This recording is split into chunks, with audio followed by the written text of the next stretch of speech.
buenas tardes, bienvenidos todos. Vamos a continuar con el seminario. Estamos en el panel número 4, experiencias en educación y memoria. Este es el panel número 1 de este tipo de experiencias. Vamos a contar con la participación, en principio, de Tarsila Rivera. Todos conocemos bien. Ella es una reconocida activista indígena en el Perú y en el mundo. Ella es presidenta del Centro de Culturas Indígenas del Perú, Chirapa, y recientemente ha sido elegida como miembro del Grupo Asesor Internacional sobre la Sociedad Civil de ONU de las Mujeres. Dentro de sus logros reconocidos, destacados, es la fundación del Enlace Continental de Mujeres Indígenas de las Américas y el Foro Internacional de Mujeres Indígenas. Igualmente vamos a contar con la participación del historiador Jesús Cosamaló. Él es especialista en historia social de la ciudad de Lima colonial y republicana. Ha dictado diferentes cátedras en universidades de Lima y también del extranjero, y sus campos de interés son diversos, que van desde la historia demográfica, el mestizaje, grupos sociales, la historia de América colonial republicana y por supuesto la enseñanza de la historia a nivel escolar. Por ello nos va a presentar su trabajo, la enseñanza de la época de la violencia política en las escuelas de Lima. Más adelante, y con suerte, contaremos con Rosa María Mujica. También nosotros ya la conocemos. Ella es actualmente directora de la Dirección de Educación Rural en el Ministerio de Educación y compartirá con nosotros su trabajo. Recordar es volver a pasar por el corazón, la experiencia de trabajo sobre memoria histórica del Instituto Peruano de Educación en Derechos Humanos y la Paz. Entonces, en la dinámica de presentación, vamos a seguir como en la mañana. Cada ponente tiene aproximadamente unos 15 minutos y luego se va a abrir una ronda de preguntas que esperamos que todos participen y vayan vinculando con los temas de la mañana. Entonces, les dejamos con Tarsila Rivera. Pero estaba primero el profesor. Entonces, el marco teórico. Siguiendo los deseos primero de la academia. Vamos a seguir con la presentación entonces primero de nuestro historiador Jesús Cosamaló. Bueno, quizás debo explicar un poquito qué es lo que voy a hacer y además de dónde viene, ¿no? Probablemente no sea demasiado frecuente, aunque en los últimos años ha cambiado, que los historiadores se interesen en el presente. ¿Okay? Quizás nos identifican como gente que nos gusta el pasado. En parte es correcto, pero por otro lado creo que al menos lo que quiero presentar es que la perspectiva de estudio o acercamiento al pasado solo tiene significado si es que nos interesa el presente. En ese sentido, ya hace algunos años, por intermedio de un proyecto que se logró organizar, se obtuvo financiamiento para hacer un estudio que creo que vale la pena presentar, al menos en sus rasgos fundamentales, en el tiempo que tengo, que todavía está por terminar de escribirse todo lo que corresponde al estudio, pero que quisiera mostrar algunos hallazgos más o menos provisionales en todo caso, ¿no? La idea era, más que escribir un manual de historia, más que desarrollar una especie de libro de historia acerca de la violencia nuevo, quizá establecer lo que sería casi como una línea de base. ¿Qué cosa es lo que se conoce? ¿Qué cosa es lo que en las escuelas se viene dando? ¿Qué cosa es lo que los estudiantes saben? ¿Qué cosa es lo que los maestros saben? En principio el proyecto estaba diseñado para elaborar tres tipos de estrategias. Una, la que tenía que ver con encuestas, que es lo que voy a presentar ahora, las encuestas hechas a estudiantes. Una segunda fase que era con entrevistas, que ya se realizó, entrevistas a maestros, y una tercera con grupos focales con estudiantes, ¿no? De alguna manera para complementar los datos estadísticos con opiniones de tipo cualitativo. Entonces, esto lo que voy a presentar básicamente hoy es el análisis de las encuestas. Las entrevistas y los grupos focales, como comprenderán, necesitan un trabajo de otro estilo y quizá todavía estamos desarrollando, ¿no?, para terminarlo en este año, espero pronto. Bueno, no quiero detener mucho en esto, que acá hay gente mucho más experta que yo en estos temas. ¿Cuál es la perspectiva de alguna manera, ¿no? ¿Por qué dedicarse a estudiar esto, ¿no? Bueno, hay hace ya, como he conocido, bastante tiempo una discusión acerca de la enseñanza de la historia en sociedades que son llamadas post-conflicto, ¿no? Sociedades que han atravesado conflictos violentos en los últimos años, de los cuales hay muchos ejemplos, ¿no? Entonces hay un debate, ¿vale la pena, no vale la pena, si se debe hacer, no debe hacerse? De todas las cosas que se han discutido, en todo caso me interesa remarcar algunas, ¿no? No es inusual de que una reacción sea la amnesia. Que en sociedades post-conflicto tanto agentes del Estado como los propios padres de familia y por ende los estudiantes prefieran la amnesia, ¿no? De evitar el recordar y discutir justamente con la idea de que esto provoca un conflicto mayor, ¿no? Divide más, una memoria que puede dividir, ¿no? El hecho de que recordar significaría pelearse uno con otro, ¿no? Y que se piensa que más que unir, divide. En el caso peruano no es único, como es conocido, no solamente en Europa, sino en otras partes de América incluso se ha llevado al mismo punto, ¿no? Ahora, dentro de la perspectiva hay que encontrar una respuesta, ciertamente, desde algún punto de vista teórico y humano acerca de por qué, ¿no? Cuál es el significado, ¿no?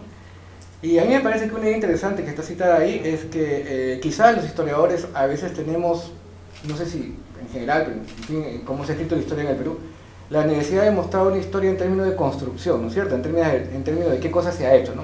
Cómo se han logrado ciertas cosas. Y obviamente este tipo de casos es casi como un ejemplo en contra, ¿no? Lo que no debió ocurrir, ¿no? Lo que no debió pasar, ¿no? Entonces, desde el punto de vista de la historia, ¿cuál es el valor, no? Bueno, creo que una de las ideas que está ahí es que justamente el sacar a luz hechos que son lamentables, tristes, ¿no es cierto? Más bien pueden ser una forma, como dice ahí, de convertirlos en ejemplares, ¿no? Y entender también la profundidad de la humanidad en términos tanto de los aspectos positivos que ésta trae como también las cosas negativas, ¿no? Y convertirlo en una enseñanza moral, como se dice, ¿no? Moral en términos del futuro de lo que puede ser la enseñanza de historia, ¿no? Y creo que esto es lo que podría también ocurrir con el caso de la violencia política en el Perú, ¿no? Que debería convertirse como una enseñanza ejemplar, ¿no? Bueno, y además porque eso ya es más conocido, en fin, quizás es un poco reiterativo probablemente, al nombrarlos, al discutirlos y al convertirlos en materia de analogía, comparables a otros acontecimientos, también es una forma de neutralizar el sufrimiento local, ¿no? De colocarlos en una esfera mayor, ¿no? En una esfera mayor de acontecimientos ejemplares con los cuales puede dialogar y puede también suavizarse sus efectos en cuanto al sufrimiento, ¿no? Y no verlo como un hecho sumamente singular, digamos, atomizado respecto a lo que ocurre en otras partes, ¿no? Algo más que entre en diálogo con otros aspectos, ¿no? Y además encontrar de esa manera enseñanza para el futuro, ¿no? Ahora, lo que me parece interesante de esta propuesta es que en un mundo en el que abunda la información, porque creo que es bastante obvio que nunca, como en esta época de la historia en general, no solamente profesores, sino sobre todo los estudiantes pueden acceder a caudales de información que son pues inimaginables, ¿no? Y entonces el problema es que esa información no cuenta con la narración. Es información que está desconectada, ¿no? Fragmentada, ¿no? Que no cuenta con una memoria, ¿no?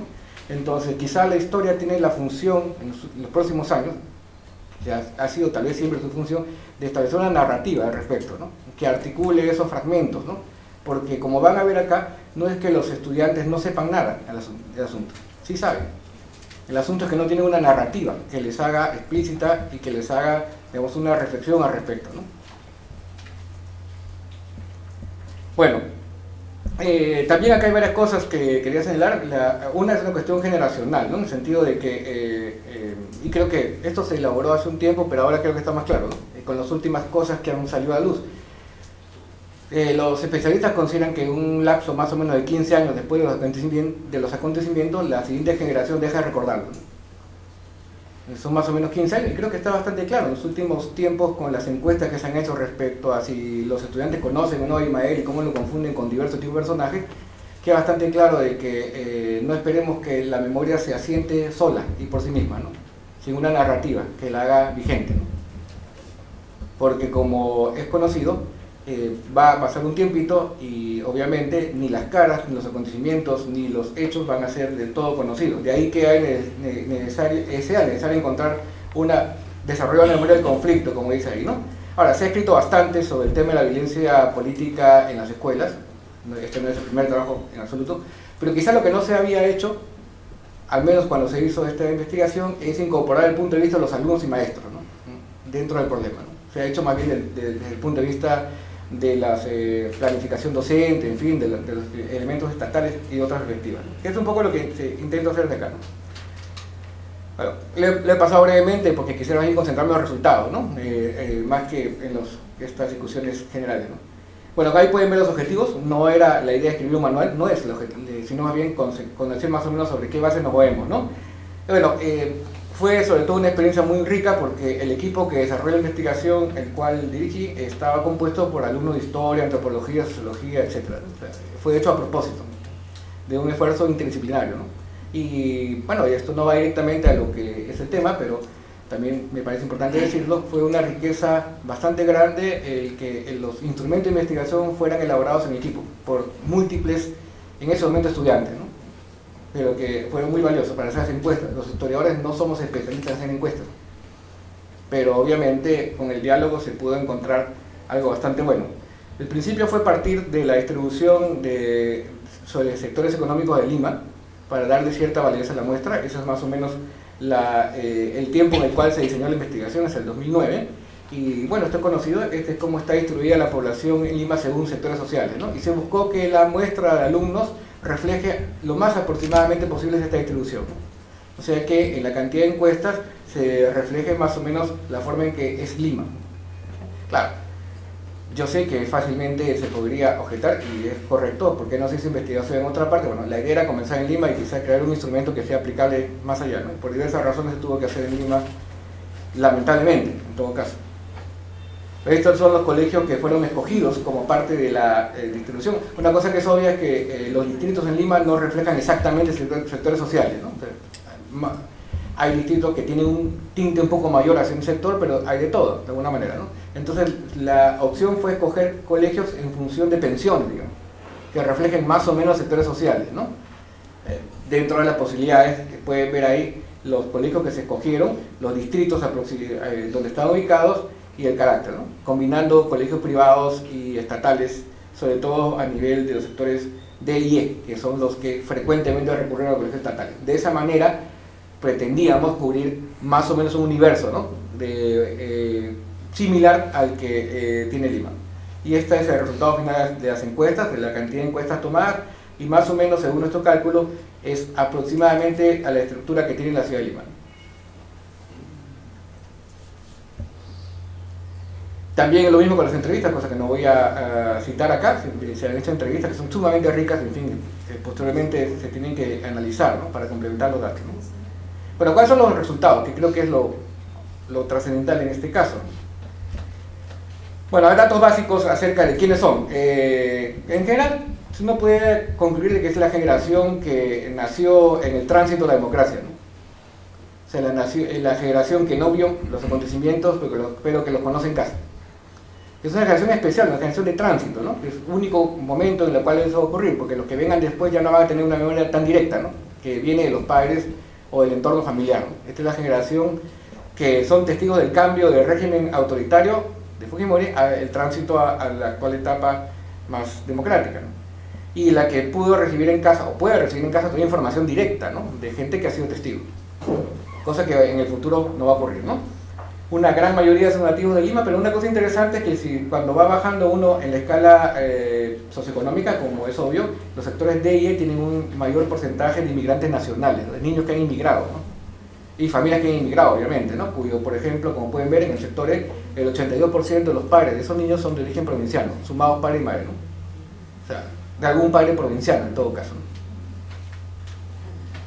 Y con lugares de nacimiento de todo el país, ¿no? Con una presencia de personas en sectores D, sobre todo, de sectores que han estado vinculados o inmersos en el periodo de violencia, ¿no? O sea, gente que con mucha probabilidad ha sido testigo, los padres, me refiero, ¿no? Los padres han sido testigos muy cercanos de la época de violencia, ¿no?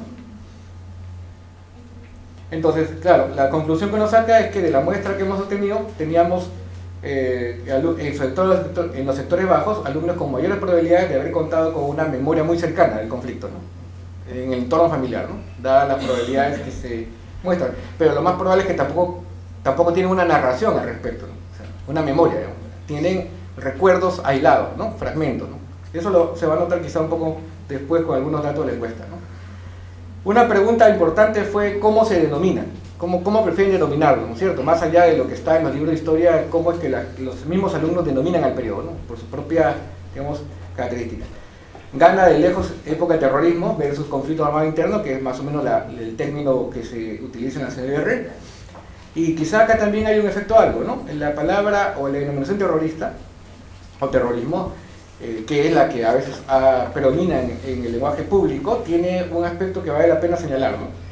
Centra el interés en los aspectos que llamaríamos de atentado, ¿no? De atentado urbano, ¿no? El típico coche bomba, la voladura de torre, etc., ¿no? Más que en otro tipo de acciones, al menos en la experiencia que está en la memoria en Lima, ¿no? Entonces, claro, lo que uno se pregunta hasta ese punto, o en ese momento, y entonces pueden ver también cómo en el sector A, que es el sector de mayor nivel, prima mucho más claramente época el terrorismo, ¿no? Que hasta cierto punto reduce ese fenómeno a una de sus características, quizás la más resaltante, la más violenta, la más brutal, pero es una de sus características, no es la única posible, ¿no? Y entonces, claro, la pregunta que nos hacíamos es si a largo plazo esta memoria se va a imponer, ¿no es cierto? La memoria construida desde Lima, ¿no? La memoria construida desde el terrorismo, donde, como van a ver más adelante, un hito fundamental es Tarata, ¿no? Como un eje de la memoria, ¿no? Cuando este acontecimiento es quizá uno de los más publicitados, obviamente, y tan doloroso como otros, pero uno de varios, ¿no? De varios posibles. Después, claro, hay una conciencia de que Ayacucho fue la región más afectada, pero tampoco se distribuye uniformemente, ¿no es cierto? Aunque en general hay una tendencia a verlo claramente. Ahora, lo más interesante de repente está en el tema de los distritos, porque cada vez los estudiantes consideran que su distrito fue el más afectado. Donde obviamente es, por ejemplo, en sectores A, que son la clase media alta en general, con excepciones, pero en general, consideran los alumnos casi en el 97% de que su distrito fue el más afectado, ¿no? Igual en el caso de Miraflores, en fin, ¿no? Quizás esto es más complejo, pero puede ser interesante, ¿no? Creo que la conclusión más interesante que me interesaría mostrar ahí es la falta de comprensión de una integridad del espacio urbano, ¿no? Creo que no es un secreto para nadie que Lima es una ciudad que cada vez está más fragmentada en términos espaciales, donde la avenida Javier Prado es una frontera real e imaginaria, ¿no? En el sentido de que, bueno, yo trabajo con chicos de universidad de clase media, entonces preguntarles si conocen la avenida Tacna, la conocen cuando los han llevado de tour por el centro, pero no es que la hayan caminado, ¿no? Entonces, claro, no es su culpa, hay muchas cosas de la vida cotidiana que las tienen satisfechas de la avenida Javier Prado hacia el sur, entonces no necesitan pasar al otro lado, ¿no? Entonces, claro, no conocen Lima, ni siquiera en el imaginario, ¿no? Entonces creen que su distrito representa Lima hasta cierto punto, ¿no es cierto? Que su experiencia cotidiana es la que representa la ciudad, ¿no? Hay una fragmentación muy fuerte en el imaginario urbano, ¿no? Que es algo que va a impedir la conducción de la memoria, pues, ¿no es cierto? Porque si todo el mundo considera que su espacio es el que es válido, entonces es difícil entrar en diálogo con nosotros, ¿no? Y también, obviamente, el peso de lo urbano, ¿no?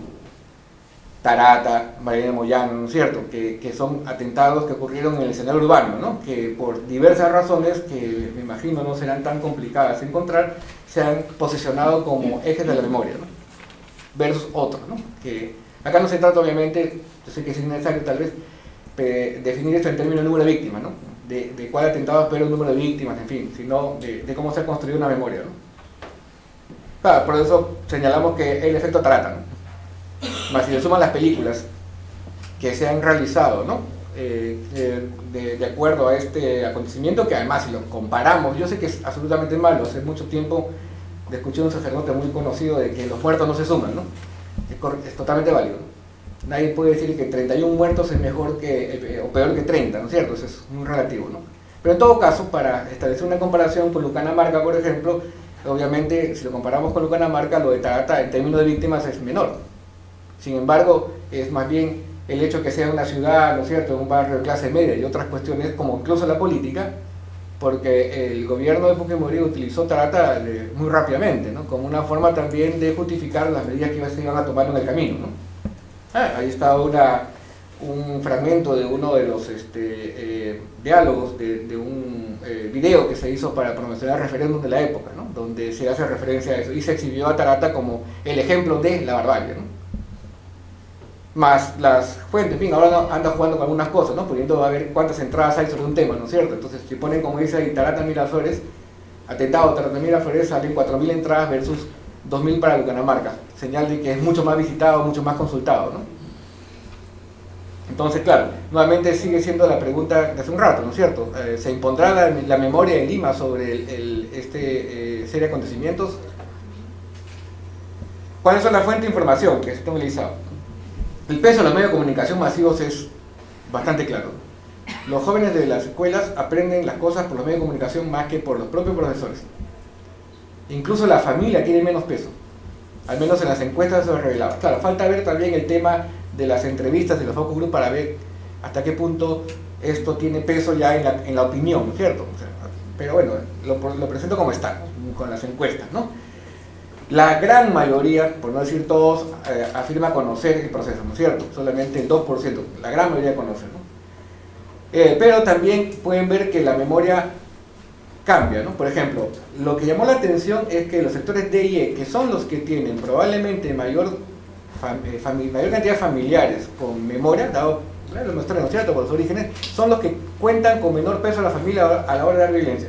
Lo cual reafirma esta idea de que no tienen una narración al respecto, no tienen una memoria, ¿no? Es curioso, están rodeados de personas que fueron víctimas de la violencia y son el sector que menos información de la familia obtiene y que más obtiene información por las fuentes, digamos, de medio de comunicación, ¿no?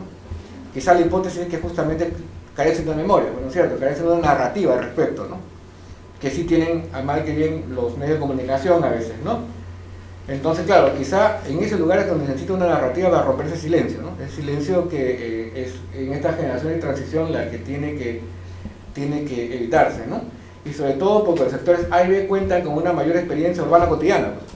Son los que fueron testigos de los apagones, de toda la violencia que los que vivíamos en esa época hemos sido testigos, ¿no? Entonces, claro, acá el asunto es el poco peso que tienen en la escuela, ¿no?, a la hora de, en este caso, crear opinión. Son básicamente los medios de comunicación. Quizás eso explica también por qué se habla del terrorismo, ¿no?, más que otro tipo de denominaciones. Bueno, sobre la CBR creo que ya es conocido de que su difusión ha sido escasa por múltiples razones que son motivo de discusión, etcétera, ¿no? Pero lo interesante es que en algunos lugares sí ha entrado, ¿no? Sí ha entrado, por ejemplo, encontramos el caso de un colegio en particular donde se había trabajado con ONG de la República de Bolivia, donde a pesar de que se ha llegado, quizás no ha llegado bien, porque mientras más llega parece que más rechazo ocasiona. Porque a lo mejor no hay claridad en cuanto a la transmisión de sus conclusiones o de la forma en que se transmite ese conocimiento, ¿no?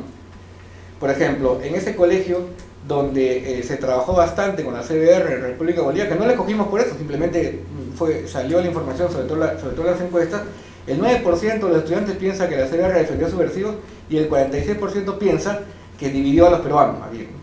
Sumados los dos son más de la mitad.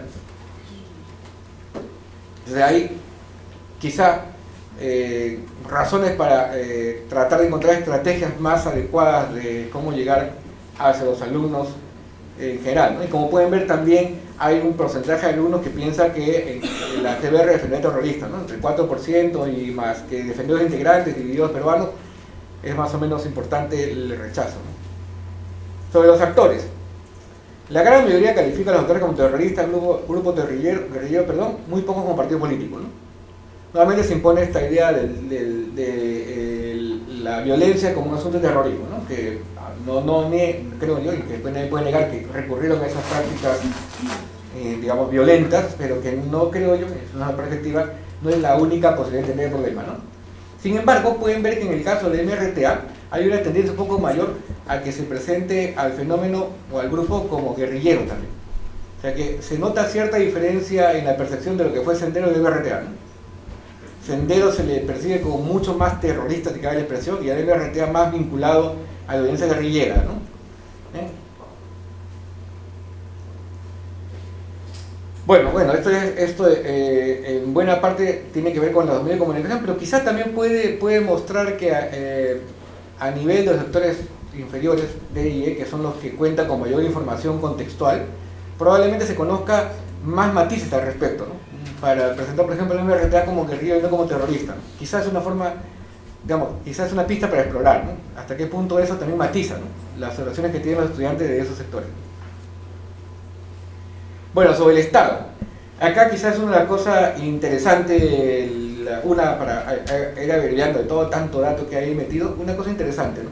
Lo que percibimos es que los alumnos consideran que sí se violó los derechos humanos, pero que fue justificable. Es una actitud que hemos calificado de sincera. en el sentido de que no es que no sepan, sí saben. Las encuestas muestran de que en general saben que las fuerzas del orden, tanto policía como fuerzas armadas, violaron derechos humanos.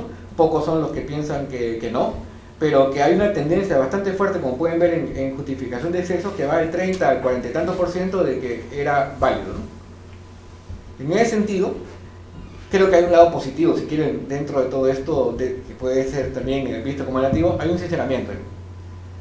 En todo caso, es mejor saber a qué uno se enfrenta, ¿no? Estos jovencitos tienen una tendencia, probablemente compartida por muchos, a justificar los excesos, y no es que no los conozcan. Quizá no hay que hacer esfuerzo tanto ya en que los conozcan. El esfuerzo está por otro lado, en tratar de discutir si es válido o no, y si el costo humano es aceptable, obviamente, ¿no? Dentro de todo esto, ¿no? También hay una cosa, bueno, obviamente es una memoria que se construye de Lima, pero quizá eso muestra también por dónde puede ir, dónde podría, digamos, construir una memoria mucho más solidaria, mucho más amplia, ¿no? Hay una cierta sensación en sectores A, B y C que los campesinos apoyaron a Sendero Luminoso, ¿no? Incluso en I, ¿no? En lo cual quizá tiene el peligro de ver el terrorismo como un enfrentamiento campesinado o interior provincia Lima, ¿no? Como si el asunto fuera la clásica, ¿no es cierto? Una suerte de casi lucha étnica, ¿no? Entre campesinado y Lima, ¿no? Que puede calzar con cosas que se ven en el mundo contemporáneo, es decir, las protestas al interior, etcétera, que puedan ver cómo hay una relación entre los alumnos, entre las protestas actuales y el terrorismo, ¿no? En esta lucha, hasta cierto punto, vamos, que se presenta en los medios de comunicación entre el interior y Lima, ¿no? En cambio, la idea es que los limeños sí apoyaron al Estado, ¿no? Como pueden ver, el 57% sostiene que apoyó al Estado, ¿no? Mucho más claramente, ¿no? Sí se considera que las Fuerzas Armadas contribuyeron a un factor de pacificación, como pueden ver ampliamente, ¿no? Que la sociedad civil también, más o menos, aunque es menor, y se considera el gobierno de Fujimori como bastante importante en la pacificación del país, ¿no? Con 72% de calificaciones de muy importante, ¿no? La sociedad civil aparece como bastante menos importante en ese sentido, ¿no? De ahí que nosotros consideramos que existe un peso de lo que llamaríamos memoria oficial, ¿no? Memoria construida en los medios de comunicación, ¿no? Que han, evidentemente, hemos construido la participación del Estado y sobre todo del presidente de turno en ese momento dentro del asunto. Y también lo interesante es que a pesar de lo que se ha sostenido, las fuerzas policiales y armadas no han sufrido un mayor deterioro en su imagen. La gente los sigue considerando valiosa su participación, más allá de los de las acusaciones de que lo que se ha hecho desde el punto de vista del CDR ha destruido su imagen, ¿no? Parece ser que está bastante, intacta su imagen, ¿no? Bueno, esto también nos parece interesante, comparar, ¿no? ¿Con qué comparan la violencia política, ¿no? Y también interesante porque hay como dos memorias en conflicto que tienen que ver con la incidencia histórica, ¿no? Claro, la Guerra del Pacífico es un clásico en la historia peruana dentro de nuestros hitos lacrimógenos, digamos, dentro de nuestros hitos trágicos, ¿no? Y claro, se considera que es más violenta, pero es una cosa interesante que en el sector E, que es el lugar donde hay mayor cantidad de jovencitos que vienen de provincias y como hogares conformados con padres provincianos, la comparación es con la conquista, que consideran que fue peor que la conquista, no con el Guerra del Pacífico. Y eso nos hizo recordar rápidamente a esta serie de trabajos que salió ya hace algunos años respecto a lo que llamaba Puerto Correo de Oliar, la idea crítica, ¿no? Esta idea de revalorización de lo prehispánico, lo incaico, versus la conquista como momento duro, pues, y además trágico de la construcción de lo que sería el Perú, ¿no? Porque la comparación para estos jóvenes que vienen quizá con mayor énfasis del interior es esa, es con la conquista, ¿no? El evento traumático es la conquista, mientras en Lima el evento traumático es la Guerra del Pacífico. Es con esas memorias con las cuales dialoga la violencia actual, ¿no?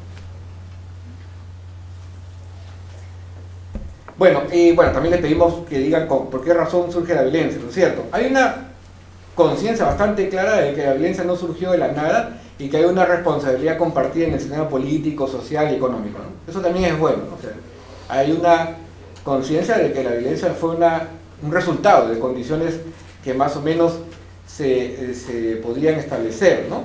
Y que quizá en el futuro, para la construcción de un manual de historia sobre el tema, ¿no es cierto? Porque es un poco la idea, ¿no? ¿Por dónde puede ir un manual? ¿Por dónde debería ir en todo caso? es bueno que se enfatice acerca de las causas justas de protestas y los métodos de protesta, ¿no? Porque sí se reconoce que existían razones y que no fue producto solo de, digamos, de una irracionalidad, ¿no? de una locura, sino fue producto de condiciones específicas, ¿no? Y que sí se critican sus métodos inhumanos de alguna manera. Entonces eso creo que sí es una posibilidad, ¿no? Para poder, vamos, entrar en diálogo a nivel escolar, ¿no? Si lo comparan con la situación actual, la mayor parte de gente considera que está mejor, ¿no? Pero la valoración no se reparte igual, lo cual fue interesante, porque claro, mientras más uno sube en la escala social, la sensación de que está mejor es correcta, y creo que eso es obvio, ¿no es cierto? Eso es una cosa que tiene que ver con otros procesos, ¿no? De mejora de condiciones en la costa, etc. Pero en general, lo que creo que también es positivo es que la gente considera que estamos mejor. De ahí uno puede apelar a la experiencia personal. Yo soy la generación de los 80, yo estudié en la universidad en los 80, en la que, no sé si todos, pero al menos muchos de mi generación pensábamos que el siguiente año iba a ser peor, ¿no? Era una generación más bien de mirada negativa, ¿no? Creo que hay una generación, y eso creo que es bueno, que mira el futuro con optimismo. Y creo que eso es saludable, ¿no? O sea, obviamente, o sea, que está bien, creo que eso es lo sano, que la gente mire que el futuro es mejor, ¿no? Nosotros estábamos un poquito, digamos, desviados en ese sentido, ¿no? Pero también esto refleja la insatisfacción actual, ¿no? La idea de que no para todos es igual, ¿no? Algunos consideran que no tanto, no todos lo ven de la manera tan uniforme, ¿no? Bueno, esto es lo último que voy a mencionar, las consecuencias, ¿no? Que claro, es más difícil tabularlas en una sola tabla, pero una cosa interesante es que si ustedes, por ahí lo hemos hecho en el acumulado, uno suma las consecuencias, más del 64% se atribuyen a causas, digamos, sociales y conflictos para las víctimas, ¿no? O sea, hay una conciencia de que sí tuvo efectos perniciosos y en algunos grupos en particular, ¿no? No es tampoco tan, vamos, acrítico el asunto, y la gran mayoría está convencido de que trajo consecuencias negativas para la mayoría del país, ¿no? El 97%. Claro que ahí es un poco ya más complicado de explicar y quizá necesitaría otro tipo de análisis. Tampoco se distribuye de manera uniforme en todos los sectores sociales, ¿no? Hay opiniones divididas respecto al sector social, pero la gran conclusión es esa, ¿no? Hay una sensación de que las consecuencias fueron totalmente negativas, ¿no?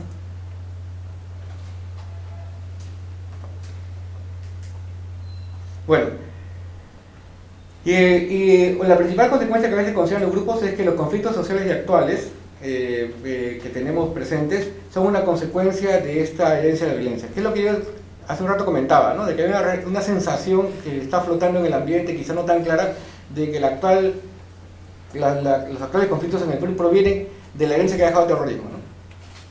Que es algo que también es peligroso, pues, ¿no es cierto? Porque de algún modo eso también descalifica las razones de las protestas actuales, se las vincula con otro proceso, ¿no? Que es algo que también salía en ese análisis, ¿no es cierto? Por eso al final lo que señalábamos ahí, ¿no? Quizás los alumnos de sectores más altos, es más claro ahí, consideran que los conflictos sociales y políticos actuales tienen su origen en la época de violencia, ¿no?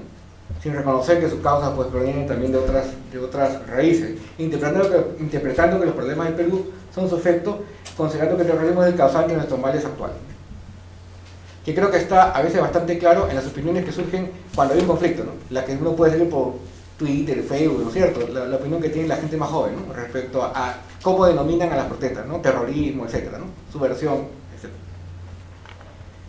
Lo que sí es importante, y el último que voy a mencionar, es que piensan que el fenómeno puede retornar, dado que piensan que tiene causas concretas y no fue producto de irracionalidades, se da una sensación de que puede rebrotar, y que ahí sí, bueno, más en consonancia con cosas que mencionaba antes, no todos están de acuerdo respecto a la política de derechos humanos que se debe seguir respecto a los causantes de la violencia, ¿no? Algunos piensan que no tienen derechos humanos. Por eso señalaba de que de algún modo esto es como más sincero, en el sentido de que frente a una pregunta ya uno sabe, pues hay un grupo de jóvenes que piensa que los que están purgando pena por diversas causas vinculadas al terrorismo no tienen derechos humanos, ¿no? En cambio es menos drástico para el caso de los militares, ¿no? Ahí varía un poquito, ¿no? Ahí es menos la gente que los sanciona, ¿no? Como que en ese caso es más tolerante. El tema, dado que esto está en relación a lo que conoce hace un rato, ¿no? Respecto a que se considera que la violación de derechos humanos por parte de la fuerza del orden sí más o menos está justificada, ¿no? Bueno, estos son más o menos los hallazgos de esta encuesta.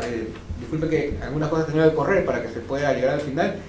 Está por contextualizarse junto con esto lo que tiene que ver con entrevistas, ¿no? Y grupos focales, que es igualmente valioso y rico para entender más allá de las cifras que realmente significan estas opiniones, ¿no? Gracias. Imagina, yo me cacho que chiquilla pequichik, mamá con la taita con alguien ya. Hay caruna tajrona cimiterima con caipi. Mana, Juclia, Iscay, don Ricardo, ahora y en con. Bueno, muy buenas tardes con todas y con todos. Muchas gracias por su exposición, que no todas las personas tenemos la oportunidad de mirar esos trabajos, esas investigaciones. Pero en este caso, permítanme hablar en primera persona. Da la casualidad que soy de una provincia terriblemente golpeada soy de Vilcabamba, y no solo de Vilcabamba, sino de un pueblito que se llama San Francisco de Pujas. Eso es uno. Lo otro es que la violencia no ha pasado por la vereda del frente. La violencia ha pasado por nuestras vidas, nuestras casas, nuestras familias, ¿no? Entonces son aspectos que marcan. Y tercero es que además de haber vivido tan cerca esta época, soy una activista de derechos de pueblos originarios.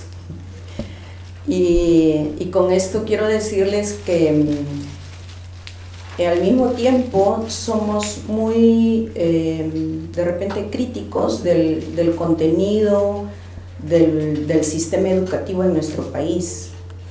Entonces, estos componentes o estos escenarios con lo que es el tema de conversación, memoria y educación, es que a los pueblos originarios sí nos obliga a repensar lo que sería la enseñanza de la memoria en un sistema de educación nacional, teniéndose en cuenta la gran diversidad y la complejidad de nuestra sociedad, y también lo que ello debe llevarnos a tener justamente esas diferentes también perspectivas y expectativas dentro de un sistema educativo. Entonces, a todo esto todavía se suma que soy mujer, ¿no? Y ahí vemos nosotros que yo quisiera más bien entrar a ver toda esta discusión y este contexto en el que nos estamos desenvolviendo, tanto la academia como de repente las personalidades de buena intención, en relación a cómo contribuir propositivamente. Nosotros veríamos como un escenario positivo, por ejemplo, que el contenido de la educación en historia pudiera llevarnos justamente a esa recuperación de la memoria histórica que no se trata adecuadamente en el sistema educativo.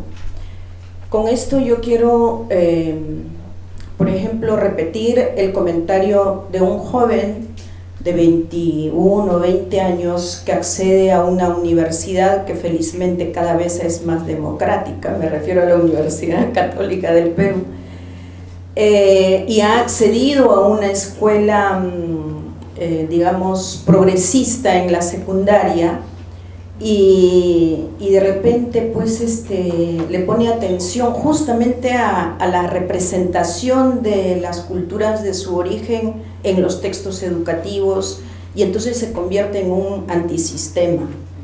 ¿Por qué? Decía yo, ¿no? Y entonces la respuesta es: en la escuela y en la universidad nos enseñan historia de perdedores.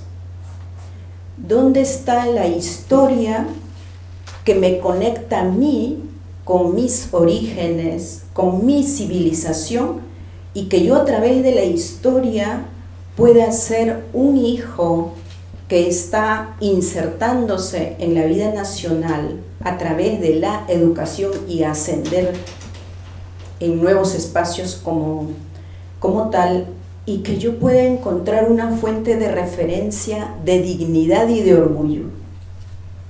Entonces, esta conversa con este joven, pucha, a mí me contrasuelea, ¿no? Porque con esto nos dice, bueno, ¿y lo que tú haces, en qué cambia la situación? Yo he venido aquí para reflexionar un poquito con ustedes. ¿No será que debemos aprovechar de buena manera estas oportunidades y pensar en que hay que aportar a cambios de repente mucho más radicales al contenido educativo? ¿Cómo podemos recuperar una memoria histórica que realmente refleje esto que tanto estamos buscando? ¿Quiénes somos los peruanos y las peruanas? ¿Dónde nos encontramos esta diversidad como país para construir una visión de conjunto? Me parece que ese es un aspecto que yo quisiera que tengamos en cuenta, porque para el contexto del año 92, los 500 años de opresión, de qué sé yo, de avasallamiento, y por un lado los festejos de los 500 años, nosotros ya estábamos hablando desde los 80, hay que recuperar la memoria histórica, y muchos no entendíamos qué significaba, y era que se quería recuperar justamente lo que consideramos los líderes indígenas o indios en ese tiempo, nos autodenominábamos indios, la historia mirada desde nosotros, ¿no? ¿Por qué? Porque eso es la otra cosa, o sea, ¿quiénes son los jóvenes que han opinado en esta encuesta? Es siempre desde la capital, desde la ciudad. Entonces también la mirada desde donde estamos analizando el asunto tiene de repente variantes, ¿no? En ese sentido los indígenas, bueno, decían, bueno, la memoria histórica, muchos, ¿qué será eso? ¿Qué será eso? ¿No? Finalmente llegamos algunos al 92 y recuperando la memoria histórica, reflexionando sobre ello, decimos, no podemos seguir, ¿no? Rasgándonos la herida, echándonos ají y sal a la herida. Empecemos una propuesta de proyección, ¿no es cierto?, de lo que es actualmente ser indígena o ser descendiente de esas civilizaciones. Pero pasó casi 20 años en el que fuimos siempre hablando contra, y renegando de todo, renegando hasta de la lengua, de la ropa y de todo. Pero al 92 algunos llegamos que ya no podemos seguir renegando, porque no podemos separar el porcentaje de nada de nosotros, no sea la sangre, la ropa, la cultura y todo esto. Y entonces empezamos una etapa de más bien de reconstrucción y de proyección. Pero a nivel del contenido educativo creo que todavía está pendiente. Está pendiente porque relacionando con la educación también, les comento que el año 93 quisimos entrar a hacer un diagnóstico, entramos a hacer un diagnóstico con voluntarios a una zona Huaycán, no es Huaycán, Justicia, Paz y Vida en Huancayo, donde habían 11.000 familias desplazadas, todas de Ayacucho y Huancavelica. En ese tiempo mi consejero ad honorem, porque siempre he tenido consejeros ad honorem, era el doctor Pablo Macera, y yo no soy de las ciencias sociales, no vengo de la universidad, soy de una comunidad que veía qué hacemos, porque estamos en este conflicto, todas las familias que veníamos de Ayacucho y Huancavelica. Y entonces dijimos, vamos a hacer una encuesta de cuántas familias quisieran que sus hijos aprendan a leer y a escribir en quechua. Bueno, hicimos la encuesta con voluntarios, el resultado era que de 11.000 familias, solo el 2.3% aceptaría una educación, en esa época le llamábamos bilingüe, lo de intercultural todavía no lo manejábamos, y entonces dice el 2.3%, pero además queremos que sea vespertino, no de mañana. ¿Cuál era la realidad? Que esos niños y niñas de 8 a 12, 13, 14 años tenían que ayudar a los padres de familia a conseguir recursos para el hogar, para el sustento. Y entonces ellos muy prácticos decían, bueno, aquí tenemos que seguir dando de alimentos y de educación a los que quedan, fíjense ustedes, a los que quedamos vivos. Y entonces, si se van a la escuela toda la mañana o todo el día, pues nuestros hijos no van a tener de dónde comer. Y entonces el doctor Macera, yo le explicaba todo lo que quería, me dice, mira, lo que tú quieres solo se puede hacer en un proyecto de 30 años, porque empezaron a cuestionar muchas cosas del contenido, porque venimos también de haber hecho conciencia de ese contenido que lo hemos recibido en la escuela. Y entonces desechamos la idea de la escuela bilingüe en Justicia, Paz y Vida, porque era una cosa muy grande, muy compleja en la que no podíamos entrar. Y entonces empezamos propuestas muy concretas, muy realistas. Relacionado con la enseñanza de la memoria, entramos ahora a contarles una experiencia muy concreta. Mientras todos salían de Ayacucho, en los 90, Juanita del Rosal, que es una cantante de música andina, que es de Cayara, y yo nos juntamos y quisimos parir una propuesta que pudiera revalorar la cultura, y la cultura entendida en su mayor dimensión. Entonces, en ese tiempo, desde el movimiento indio, hablábamos de la reivindicación cultural y la reivindicación, por ejemplo, de la cultura alimenticia, y regresamos a Ayacucho. Cuando todo el mundo salía, nosotros regresamos. Así de ingenuos éramos, porque no medíamos las consecuencias. Y entramos a validar una propuesta que era la mejora nutricional con productos locales, basada en la necesidad de las familias desplazadas, sin economía, sin dinero, pero que traía toda la carga cultural al nuevo medio.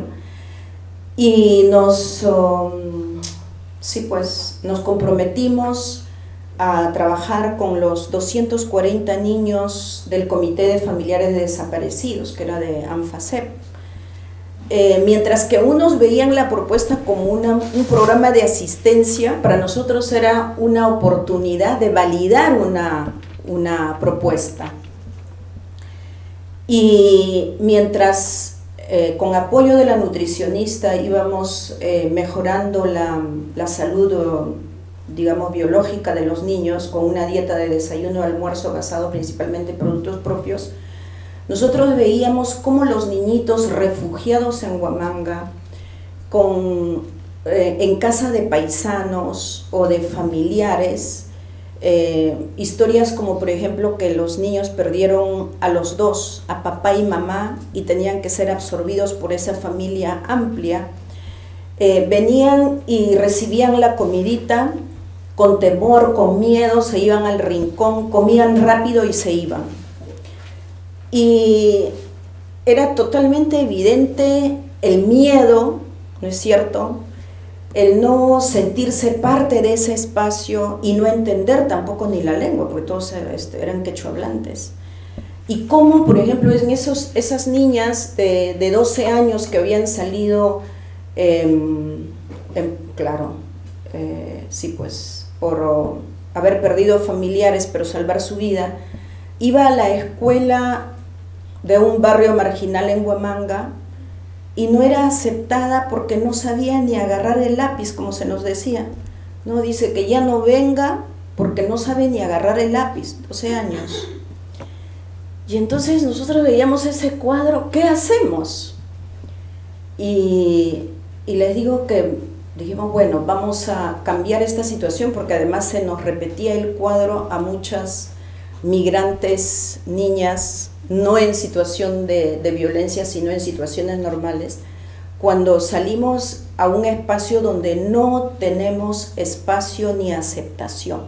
Entonces, creamos este espacio donde los juguetes regalados, por ejemplo, los juguetes de encaje o juegos de asociación como los juguetes didácticos en ese tiempo, la música, el canto y el uso de la lengua propia fueron,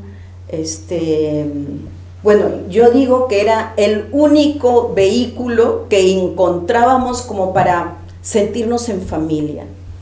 Y entonces los niños empezaron a encontrar los juguetes didácticos de encaje, pues no solo los encajaban, hacían para arriba, para abajo, aquí al costado. Era maravilloso ver cómo, o sea, no había limitación mental ni de ninguna clase cuando se les daba la oportunidad de desarrollar su imaginación y su creatividad.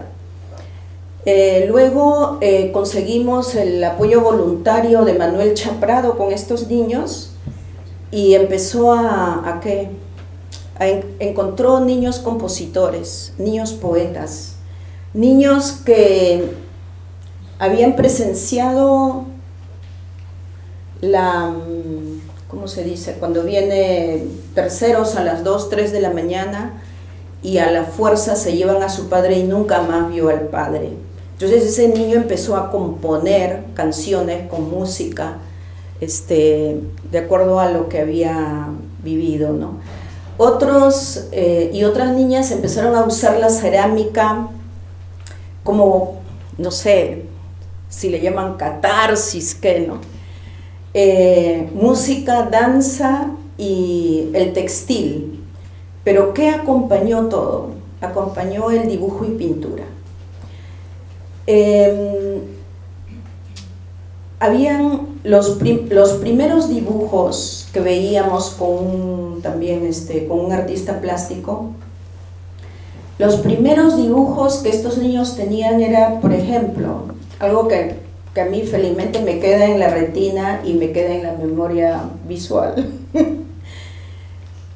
Un niño como de 16 años había pintado o dibujado.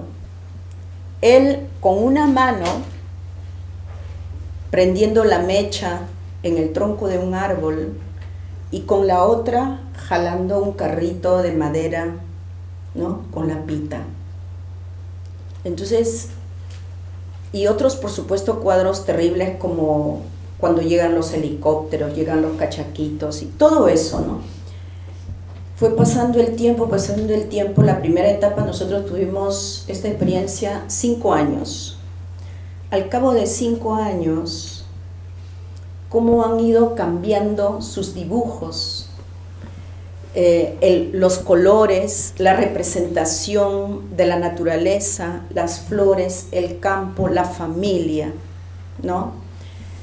Las composiciones, me acuerdo muchísimo cuando estos niños, por ejemplo, participaban en campeonatos de fulbito junto a otros niños de otros grupos, por ejemplo del puericultorio. Los niños del puericultorio todos eran bien vestiditos, lindos, y los nuestros, cada cual como podía, porque nosotros teníamos el espacio de arte y la cosa biológica, pero no para ropa. Pero los nuestros siempre ganaban todos los concursos. Y había un niño, con esto voy a cerrar, porque lo único que quiero es compartir con ustedes cómo es que uno a veces se tiene que ingeniar la estrategia principalmente para poder enfrentar ciertas situaciones. ¿Hasta qué punto estos niños curaron la herida? No lo sé. Pero ahora, después del 93, a este tiempo les puedo decir que contamos con líderes que en ese tiempo lloraban, eran tímidos, inseguros, tenían miedo a hablar, ahora son líderes positivos. Hay uno especialmente cuyo primer trabajo, que es un retablito o una representación de algo, porque él aprendió a hacer retablo hacía los muñequitos con la mano. Ahora es un abogado brillante, dedicado a derechos humanos, ¿no? Es un caso. El otro que quiero comentar es el de un joven, fue trágica su historia, ¿no? Su madre se volvió alcohólica por toda la tragedia que pasó. Él perdió al padre, tenía hermanitos, no había cómo resolver el sustento de cada día. Iban como 4 hermanitos al espacio donde hemos construido.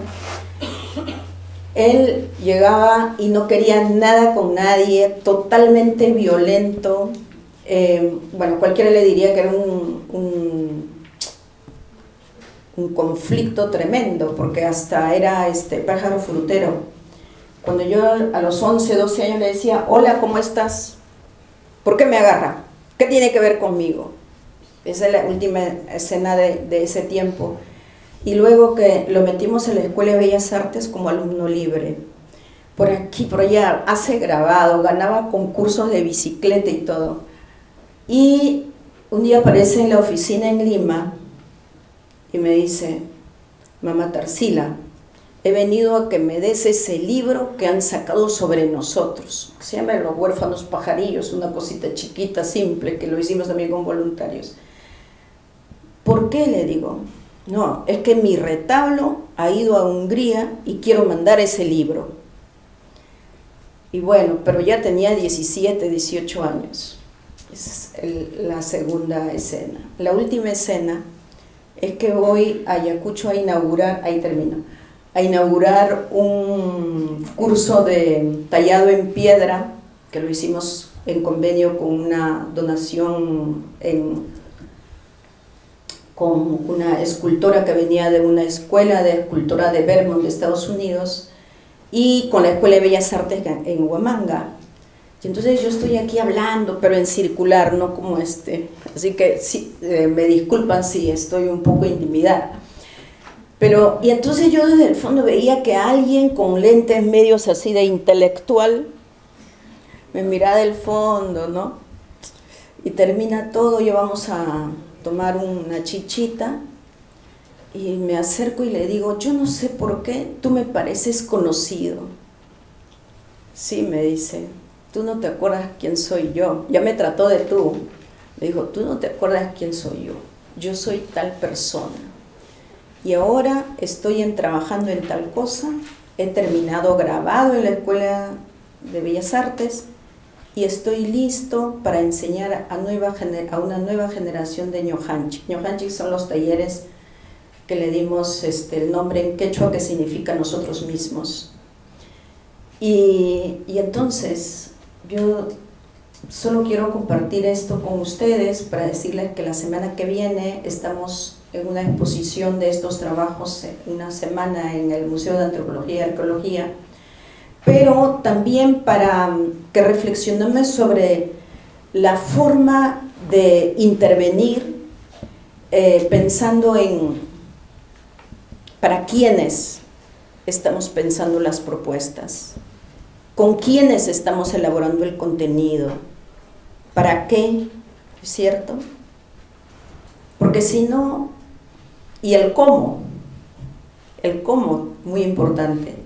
Si hay oportunidad de incidir en el contenido educativo, tendríamos que no solo tocar las oportunidades, digamos, de coyuntura o los problemas de coyuntura, sino mirar un poco más hacia allá, hacia atrás, para mirar adelante. Y entonces, quién sabe si vamos a contribuir de mejor manera a que nos podamos encontrar en un punto común y construir algo que nos falta como país.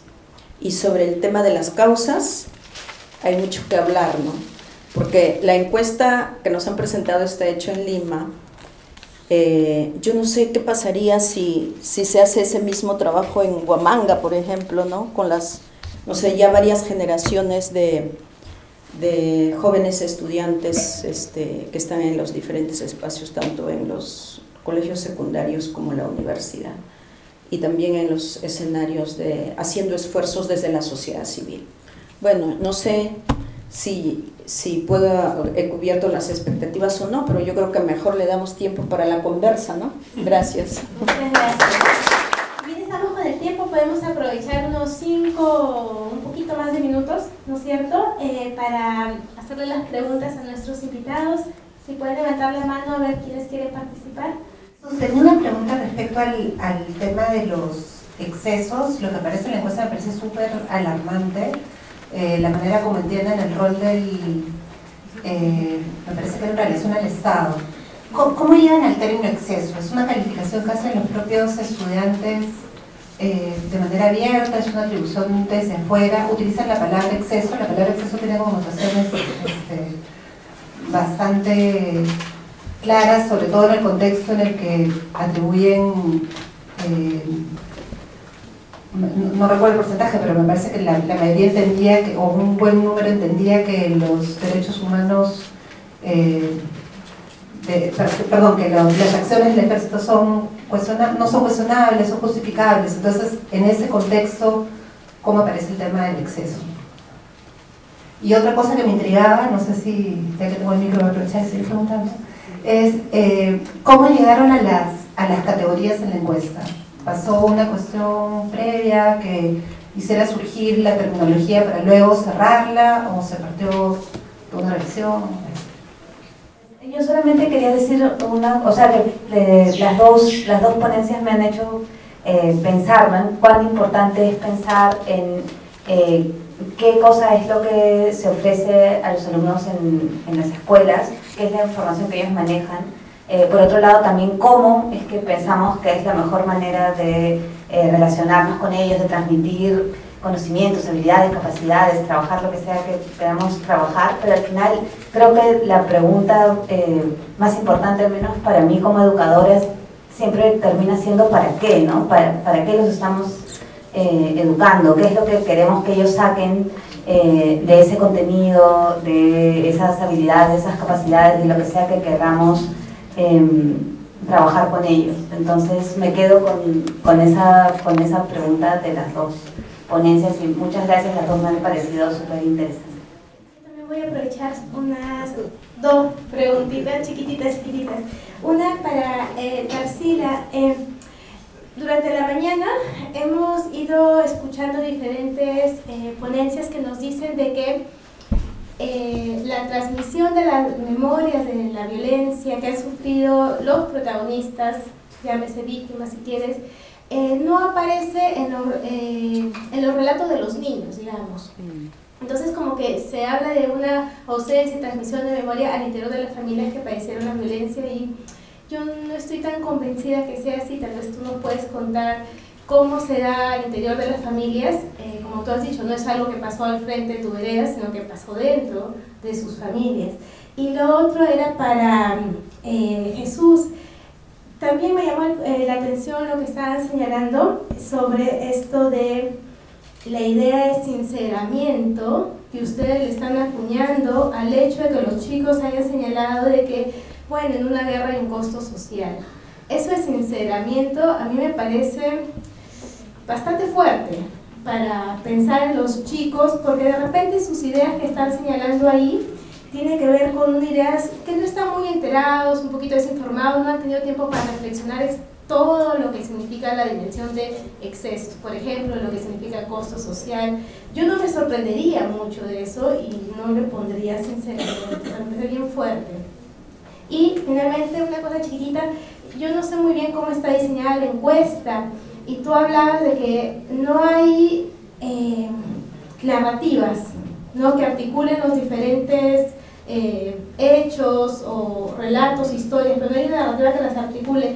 Yo me pregunto si en este tipo de trabajo hay un espacio para recoger esas narrativas. Tal vez si en las otras etapas de la investigación, que son los focus group o las entrevistas, podría salir, pero en una encuesta no hay un espacio de repente para los relatos de los chicos, y seguramente tienen más información, más historias que narrar o contar.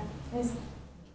Cuando se hizo la encuesta se recurrió a una serie de estrategias. Quizá tendría que haber presentado el modelo de encuesta para que se pueda notar, pero era un poco extenso. hicimos ensayo de error también, y debo reconocer que en ese campo los psicólogos justamente son mucho más especialistas que quizá otros sociólogos y psicólogos, ¿no?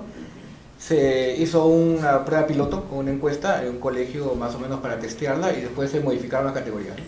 Y en un diálogo que quizá merita un trabajo aparte, porque el diálogo entre estudiantes fue espectacular, ¿no? Entre sociólogos, antropólogos, había sociólogos, antropólogos, psicólogos, historiadores. No conozco muchas investigaciones donde se haya tenido oportunidad de hacer esos diálogos tan transversales, ¿no? Que venían incluso de dos facultades diferentes en el caso de la Católica, ¿no? Y al final se logró hacer un instrumento de consenso, digamos, entre que se pudo validar, ¿no? Y quizá ahí también la pregunta era más bien algo así como si el ejército cometió violaciones de derechos humanos y se justifica sí o no. No tanto el exceso, lo hemos puesto más bien como interpretación. Entonces, eso. Pero bueno, quizá en el informe hay un anexo metodológico donde se explica todo ese tipo de cosas, ¿no? Y también tuvo que validar. Respecto a este asunto de la oferta, sí, claro, no es una sanción moral la que hagamos nosotros, o sea, no es en el sentido de que qué mal que opinen eso, sino en el sentido de que descubrimos que hay una opinión hasta cierto punto descarnada, que las razones quizás tú las puedes estar mencionando, hay una reflexión, están muy, digamos, hasta cierto punto premiados por el discurso, por la opinión pública, televisión, etc. No era la intención de dar un asunto moral. Y lo de no narrativa no me refería tanto a que no tengan ellos una narrativa, sino que a nivel de historia oficial no existe una narrativa que articule. O sea, no tanto de que probablemente si uno investiga tendrá una narrativa, eso probablemente. Y quizá en las encuestas, más bien en las entrevistas y en los focus group, algo de eso hay. Pero no es el objetivo tampoco captar una narrativa. En ese sentido, por ejemplo, creo que la narrativa para ser válida tiene que ser capturada en varios sitios, ¿no es cierto? También en el interior, etc. Y obviamente esto era como un ensayo a ver qué tipo de memoria se está imponiendo en Lima. Y me parece que quizá entre las cosas más importantes es que efectivamente hay una memoria que se está imponiendo desde Lima, dentro del escenario, ¿no? Desde Lima con todos los defectos que ésta tenga y también las cosas que quizá pueden ser positivas. Entonces más bien es que en diálogo con la historia oficial, ¿no? No tanto con las narrativas. Y claro, y eso va al tercer comentario, que es el segundo, ¿no? En el orden que fueron expuestos. ¿Para qué los educamos? Sí, pues es una pregunta importante. Yo quisiera aprovechar para decir algo, ¿no? Que quizás es mayor a esto. Creo que un problema al cual se enfrentan los cursos de historia en todas las universidades, por colegas uno conoce más o menos cómo se hacen las cosas en varios sitios, es que estamos en un tiempo en el cual los cursos de historia que tradicionalmente estaban hechos para informar ya no sirven. Porque primero la información ha desbordado a todos, ¿no es cierto? Ya no es la época en la cual el profesor conoce las cosas, el alumno no. El alumno, si quiere entrar a navegar en internet, puede encontrar anécdotas más sabrosas, más deliciosas que las que puede contar cualquier profesor. Y más divertidas, además. Entonces, por ese lado no va el asunto, porque ya no se trata de un curso de historia para civilizar, como se pretendía antes, ¿no es cierto? Para educar en términos de civilización, o sea, para formar en términos de humanidades, ¿no? Y de cultura general. Mi opinión es que eso ya no sé si se oirá mucho, pero que está casi destinado al fracaso, en el sentido de que esa no es la razón por la cual se enseña historia, ¿no? Sino la razón creo que está más en torno a la reflexión, a la idea de entender el presente a partir de una perspectiva histórica, ¿no? Entonces, quizás eso explica por qué en muchas universidades están desapareciendo los cursos que llamaríamos historia clásica, ¿no? Es muy difícil que a un chico actual se le convenza de que tiene que estudiar los espartanos, ¿no es cierto?, para entender el mundo actual, ¿no? No digo que no sirva, sí se puede hacer, pero en la forma que están planteados los cursos les es cada vez más difícil, ¿no? O entender una universidad, conozco el mundo más bien universitario, del escolar, no puedo opinar, que se le presente, por decirles un ejemplo, a Chavín de Guanta, ¿no es cierto?, y su relación con el presente, ¿no? Hay un rechazo de los jovencitos a recibir eso y hasta cierto punto es válido, en el sentido de que la primera pregunta, que es ¿para qué me sirve esto ahora?, no es contestada, ¿no? Hay una inercia que se ha mantenido en los cursos. Y eso está llevando a que desaparezcan las universidades. Si uno revisa el panorama, en las universidades en general ya casi no se dictan en cursos de historia universal. Sobre todo historia clásica universal, ¿no? Quizá la más contemporánea, ¿no?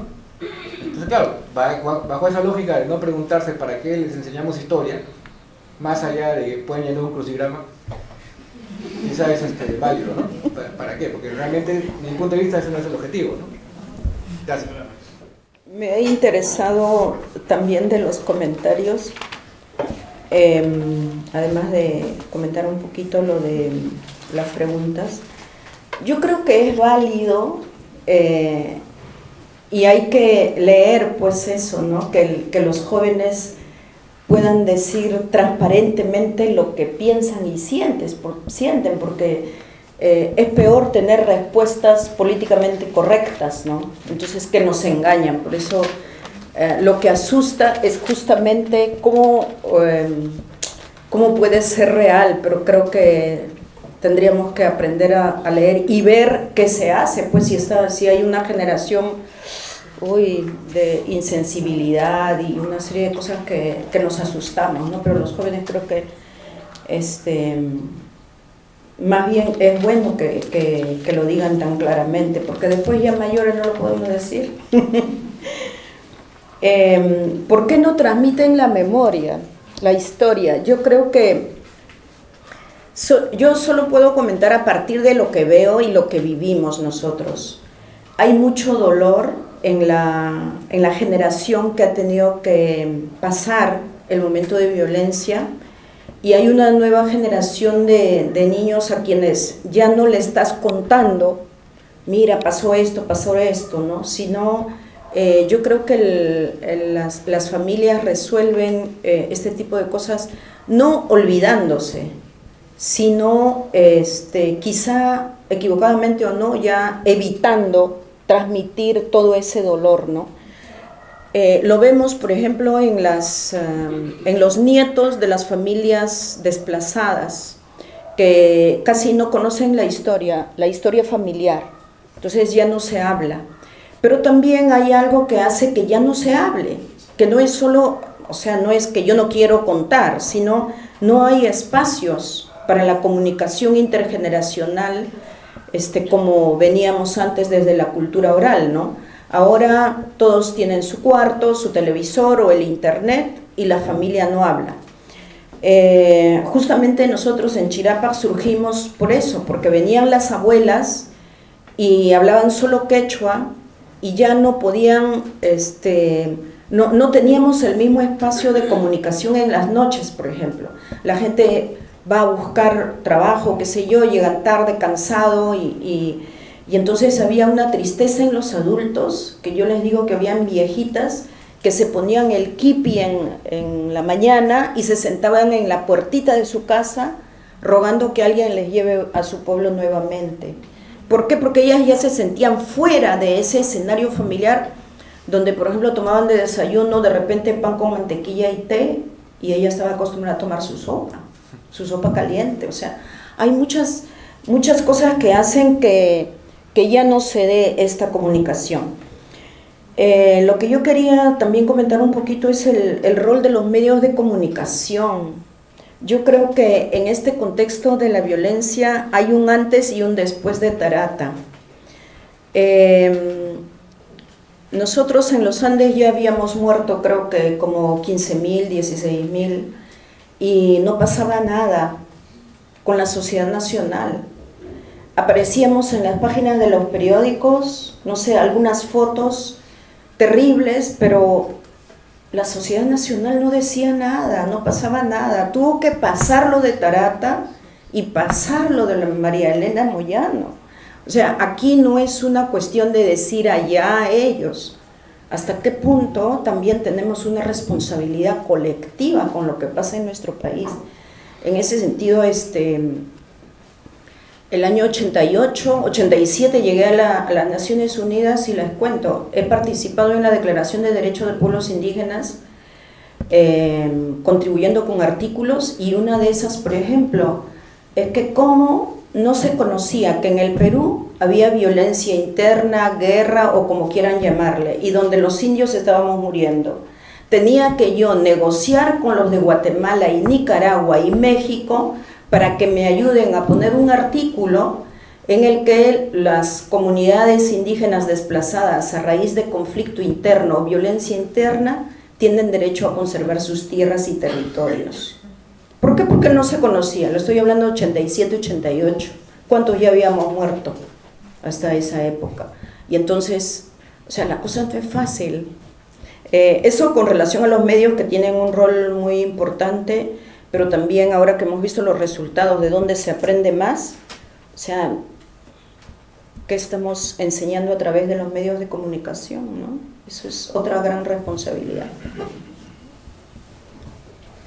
Bien, Por fin, el Chavín de Huántar. Dios santo, los descendientes de la cultura pues deberían protestar, porque cuando la nueva generación escucha Chavín de Huántar están relacionándolo con el...